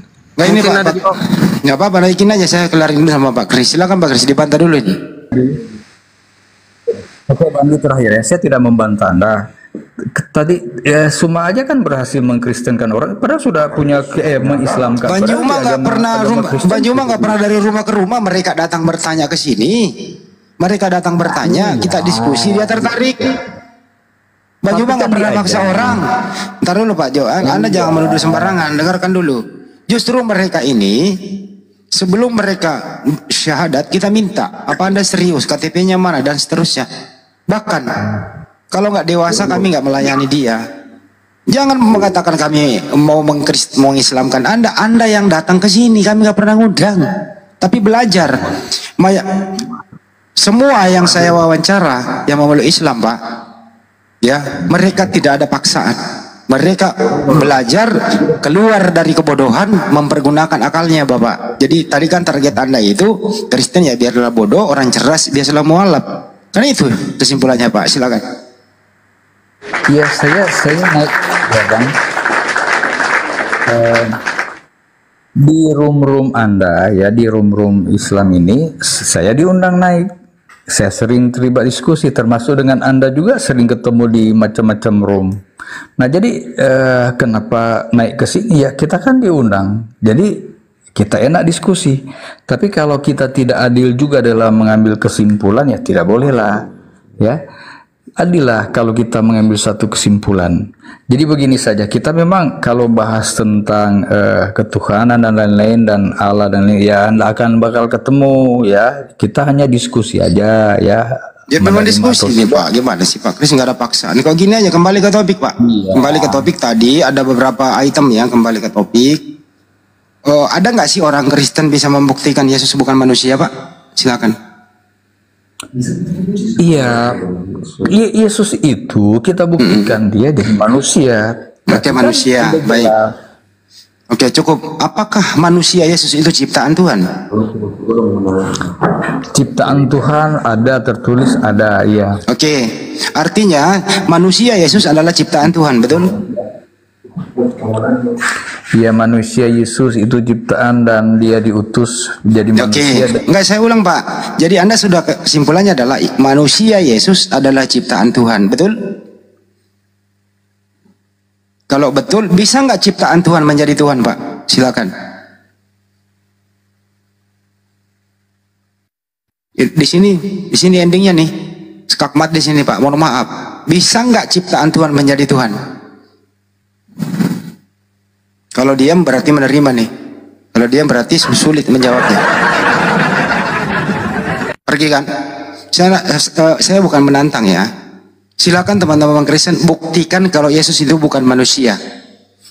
Kalau tidak ada yang bisa membuktikan Yesus bukan manusia, kalau ada yang membantah Yesus bukan manusia, dialah antikristus. Kita semua orang berakal kecuali orang botol mengatakan manusia termasuk Yesus adalah ciptaan Tuhan. Kalau kita sudah sepakat pakai akal sehat Yesus adalah manusia ciptaan Tuhan, kita harus sepakat lagi pakai akal sehat. Bukan iman, bukan botol. Artinya apa? Ciptaan Tuhan tidak mungkin menjadi Tuhan. Di sini poinnya. Lanjut. Bantu bang, bentar bang, udah mau ngantuk aku.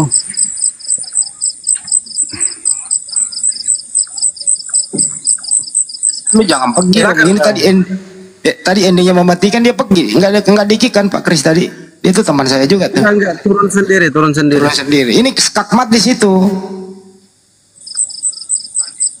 Coba Pak Ulat, bisa Anda membuktikan Yesus bukan manusia? Yesus tuh firman menjadi manusia, Pak. Iya. Jadi Yesus manusia, betul? Betul, firman menjadi manusia. Oke. Apakah manusia Yesus ini ciptaan Tuhan? Bukan. Terus jadi manusia Yesus pencipta? Sejak kapan firman diciptakan? Yesus manusia, betul? Diutus bukan ciptakan. Bedakan ciptakan dengan diutus. Tar dulu, sabar dulu ya. Yesus ini lahir di muka bumi ini tiba-tiba dewasa atau mulai dari bayi?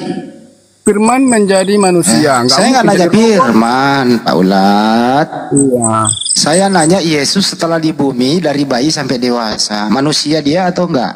Atau bukan? Ya namanya manusia nggak mungkin langsung berjenggot lah. Oke, manusia. Baik. Manusia Yesus ini pencipta atau diciptakan? Itulah pencipta. Oke, jadi bayi anak Maria pencipta? Iya, karena dia firman. Oke. Karena Tuhan Allah menciptakan alam semesta itu berfirman. Oke. Apakah manusia itu diciptakan? Manusia diciptakan. Oke. Apakah Bunda Maria diciptakan? Bunda Maria diciptakan. Oke. Apakah Yesus diciptakan? Diutus, bukan ciptakan. Apakah manusia Yesus itu diciptakan? Diutus. Oke. Bukan diciptakan. Apakah Yesus pencipta? Iya, pencipta. Siapa yang menciptakan Maria? Allah Bapa di surga. Bukan Yesus. Bukan Yesus. Menciptakan manusia diciptakan. Saya ulang Pak, janganlah digerutuk-gerutuk begitu. Jadi yang menciptakan dengerin manusia dulu. itu, apakah Yesus Pak Ulat, apakah Yesus pencipta? Ya, pencipta. Oke. Siapa yang menciptakan Maria? Allah Bapa di surga. Bukan Yesus. Allah Bapa di surga punya firman dalam dirinya, termasuk Yesus di situ. Berarti Yesus yang menciptakan Maria. Ketiga-tiganya Allah Bapa, Roh dan Kudus, Roh dan Firman. Semakin kacau ini. Semakin kacau. Saya ulang kembali. Apakah Yesus yang menciptakan Maria? Betul. Baik. Orang itu. Berarti Yesus anak menciptakan ibu. Yesus kan diutus menjadi manusia, nggak mungkin lah dari batu keluarnya. Bisa nggak pakai akal dikit Pak? Jadi menurut Anda anak pakai akal. Firman diutus menjadi manusia. Saya nanya itu lagi, iya. Dari pohon mangga nggak mungkin. Iya, jadi anak menciptakan ibu begitu. Udah diutus, firman itu diutus menjadi kenapa manusia. jadi nggak nyambung ini Bos? Kenapa bahasa Indonesia mandak nih? Kenapa jadi mandak begini?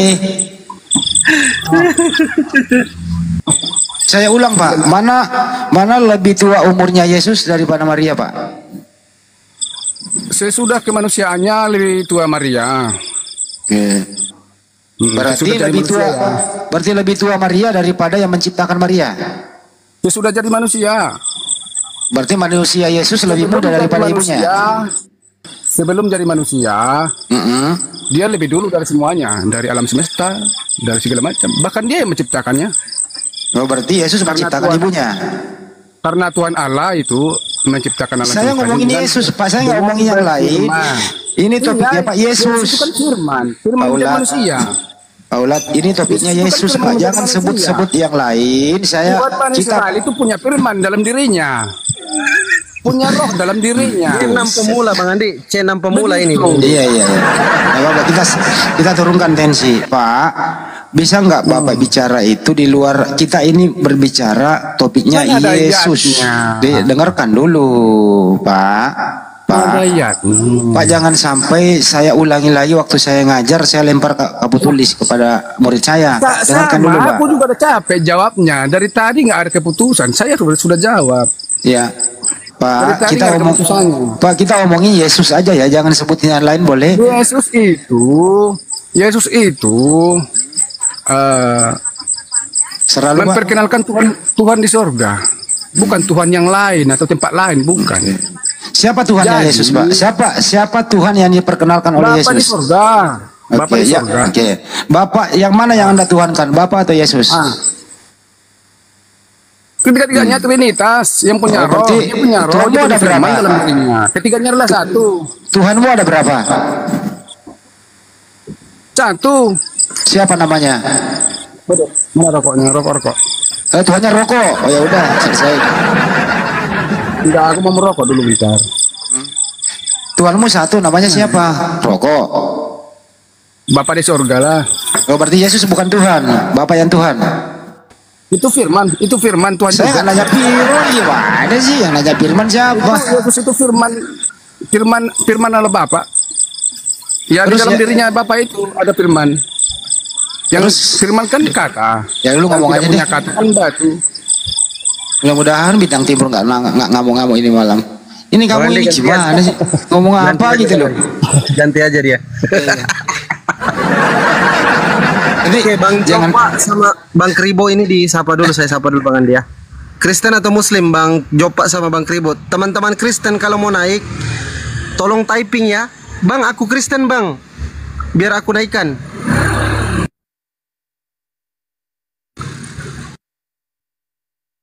Yang Kristen typing di bawah ya, aku Kristen Bang, biar dinaikkan. Yang Muslim standby dulu. Yang kawan-kawan Kristen silakan naik. Panggilan ketiga nih untuk Bang Jopa sama Bang Kribo ini. Silakan dibuka mute-nya Bang. Yang Kristen silakan kirim permintaan supaya dinaikkan yang Kristen. Tapi typing dulu aku Kristen Bang. Sambil di tap-tap layar juga ya. Bang Kepas Kristen, Kevasin, oke. Ini Bang Jopa ini karena ndak ngomong, mohon maaf ya. Kalau yang tidak ngomong teman-teman Kristen atau Muslim izin diturunkan. Selamat malam Bang. Salon tutup Bang kalau malam. Selamat malam. Ya, selamat malam. Salam alaihim.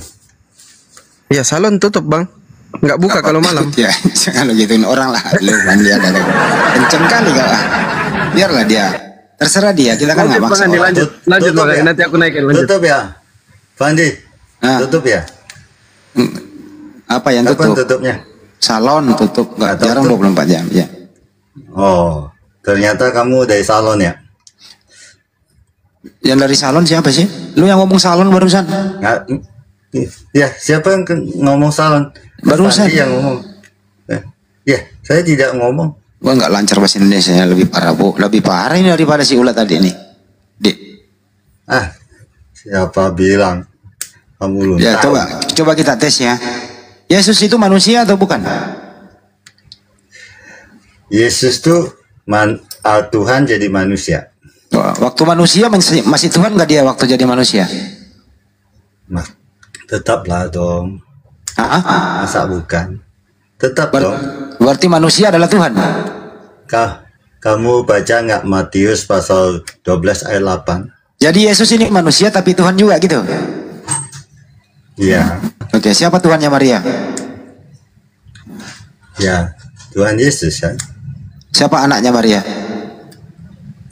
Ya, anaknya Maria, ya Yakobus, Yudas. Anak pertamanya siapa? Anak pertama ya, saya nggak tahu yang mana. Dia nggak punya anak pertama. Belaga bego nih. Gitu. Belaga bego. Ada nggak anaknya Maria namanya Yesus? Kalau disebut anak Maria itu sebagai tanda. Saya nanya baik-baik. Ada nggak anaknya Maria namanya Yesus? Ya saya memang ngomong baik-baik sama kamu. Memang saya nanya baik-baik. Ada nggak anaknya Maria bernama Yesus? Ada nggak anaknya Maria bernama Yesus? Anak Maria itu sebagai tanda. Karena Maria adalah hamba Tuhan. Saya nanya ulangi ya. Ada nggak anaknya Maria bernama Yesus? Ya, saya udah jawab ya Handi. Saya bukan anak kecil ya. Saya nanya baik-baik. Kamu nggak mau terima? Kamu nggak mau? Orang sakit kamu semua. Nggak mau terima? Ya kamu yang sakit. Orang jawab kamu tanya lagi. Pertanyaan saya itu Bang Kepas. Pertanyaan saya apa lu jawab apa coba? Kamu sakit ya Handi. Kamu sakit ya Handi. Kalau orang jawab kamu nggak mau dengar ya. Kamu nanya untuk apa kalau kamu nggak mau dengar? Ya ada nggak? Pertanyaannya gini pas. Ya, ada nggak anaknya? Lu nggak dengar ya saya dulu ya. Nih. Iya saya ngerti dong. Nih pertanyaannya sederhana. Apa yang kamu tanya? Ada nggak anaknya Maria yang bernama Yesus? A ada, B tidak ada. Coba dijawab katanya coba. Ada nggak? Anak Maria. Kalau Yesus dibilang anak Maria sebagai tanda. Oh, berarti anaknya Maria namanya Yesus, betul? Itu hanya tanda saja. Kok anak Maria tanda gimana? Sih lu pikir lampu merah ada tanda-tanda? Ya kan Yesus itu Tuhan. Tuhan jadi manusia lahir melalui rahimnya Maria. Dia sebagai tanda bahwa dia adalah anak Maria, kan tanda aja. Bukan, tanda apa? Tanda apa? Tanda dia pernah datang ke dunia melalui Maria. Oke. Yang keluar dari rahim Maria itu anaknya Maria ya? Iya dari tadi udah dijawab. Ini orang gila apa sih? Kamu gila ya? Ini kok banyak banget sih orang mabuk yang naik. Lagi forummu hancur loh.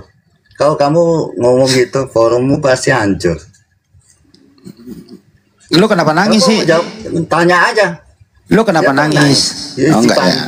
Si Fandi yang nangis, bukan saya. Waktu Yesus menjadi bayi, Tuhannya Maria siapa? Tuh, dia Tuhan bisa jadi bayi. Apa iya, Tuhannya Maria siapa? Iya, Tuhan Yesus lah. Jadi anaknya Maria atau Tuhannya Maria adalah bayi itu? Ya kan dia hamba Tuhan Maria itu. Hambanya siapa? Hambanya Yesus. Oh, buset. Anaknya Maria adalah Turun aja Pak. Jangan hambanya. Anaknya Maria diperhamba oleh anaknya ya. Anak durhaka memperhamba ibunya. Kamu yang mengatakan turun aja Pak. Bukan saya. Gak usah di atas. Bukan saya. Emosi temanmu suruh turun katanya. Lu belatur doang. Malu-maluin katanya turun katanya. Turun sana kamu. Aja komal-komal kamu jangan naik-naik sosokan. Ya masa? Kan dia tanya saya jawab, tapi masa dia nggak bisa dengar akal sehatnya mana? Saya kan dengar Pak, kamu bilang tadi. Iya saya kamu nggak menerima. Akal sehatnya kemana? Coba. Iya. Kalau orang jawab nggak didengar, nggak mau terima. Makanya itu turun aja coba? Pak. Perbedaan lagi sih teman turun Pak. Ini cerita turun. Kan kamu harus Malu dia mendengarkan jawabannya, malu dia. Ngapain juga Iya. Bapak di atas Ya, terus malu mereka itu kan gak mau nggak dengerin. ngerti. Ya nggak mau dengar. Dia sendiri mau tanya, tapi sendiri nggak mau dengar. Saya kan dengar Pak Makanya itu tanya. turun aja. Ya tapi Ya, kan nggak mau terima. Terima aja, Turun apa aja. yang kita jawab. Iya. Iya. Dewa kesapu. Dewa kesapu. Kalau saya bilang tanya kitab jin itu firman apa bukan? Saya tanya. Al jin itu firman atau bukan? Sekarang saya tanya. Ya sekul lalu. Aku sapu. Ya makanya. Ya itulah. Pegangan baik-baik. Turun aja Pak. Kita barang-barang turun aja. Ya silakan juga. Turun lah. Dia yang turun suruh orang turun. Ya, Temanmu, saya sih ya pas, nggak mau turun temanmu kalau Pak. saya nggak Tadi dikit. temanmu malu. Kamu itu ngelantur disuruh turun, memalukan katanya. Loh, siapa? Kata temanmu memalukan, turun aja Pak. Kok kayak orang mabok kata temanmu. Paham. Ya, Bagaimana nggak kita paham mau dia. paham statement orang mabuk gimana paham Iya Pak? kan? Loh, kamu yang bilang mabuk, bukan saya. Iya Bang Kamu Kepas, yang mabuk, nanti bukan saya. Bang Kepas gosok gigi terus bobo ya Bang Kepas ya. Jangan lupa sepatu yang pakai injak tokai tadi bersihin dulu bau.